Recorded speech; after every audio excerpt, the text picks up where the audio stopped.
உங்க வெண்பா. நான் ரொம்ப எக்ஸைட்டடா இருக்கேன். ஏன்னா February 17th அன்னைக்கு நம்ம ஸ்பைஸ் அரேனா பெனாங்ல for the very first time legendary Hariharan அவங்களுடைய லைவ் இன் கான்சர்ட் நடக்க போகுது. ஆமாங்க, hello creative proudly presents the legendary Hariharan அவங்களுடைய லைவ் இன் கான்சர்ட்.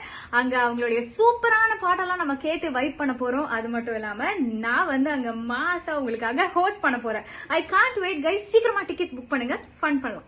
அண்மையில் இங்குள்ள பினங்கு ஜூரு தமிழ் பள்ளியில் நடைபெற்ற பாடு எனும் அரசாங்க திட்டத்தில் ஏறக்குறைய 200 பேருக்கு மேல் கலந்து கொண்டு பதிவு பெற்றுள்ளனர். இந்நிகழ்வை ஏற்பாடு செய்து உள்ளூர் மக்கள் பயனடைய மிகவும் சிறப்பாக வெற்றிகரமாக தன்னலமற்ற சேவை வழங்கிய அலாம் அலிரான் மறுசுழற்சி நிறுவனத்தின் உரிமையாளர் திரு பாலன் ஏகாம்பரம் அவர்கள் பாராட்டுக்குரியவர் என வருகை தந்த பல பிரமுகர்கள் தெரிவித்தனர். ஜூரு தமிழ் பள்ளியின் மேலாளர் வாரிய துணைத்தலைவர் மற்றும் ஜூரு ஸ்ரீமகா மாரியம்மன் ஆலய அறங்காவலருமான மதிப்புமிகு பாலன் ஏகாம்பரம் அவர்களின் தலைமையில் சிறப்பாக நடைபெற்றது. மேலும் இந்நிகழ்வில் பினாங்கு மாநில ஆட்சிக்குழு உறுப்பினர் பிறை சட்டமன்ற தொகுதி உறுப்பினருமான மாண்புமிகு தத்தோஸ்ரீ சுந்தர்ராஜு சோமு அவர்கள் சிறப்பு வருகை தந்து இந்நிகழ்வை தொடக்கி வைத்து உரையாற்றினார்.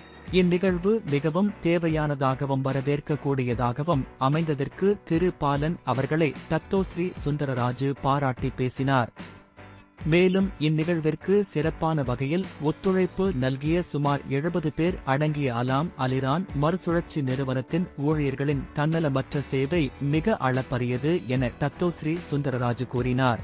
அதேவேளையில் ஜூரு வட்டார தமிழர்கள் சார்பாக தன்னலமற்ற சேவை வழங்கிய அந்நிறுவனத்தின் உரிமையாளர் மற்றும் ஊழியர்கள் அனைவருக்கும் அன்பான நெஞ்சார்ந்த நன்றியை ஜூரு சமூக சிந்தனையாளர் திரு ஏகாம்பரம் தெரிவித்துக் கொண்டார்.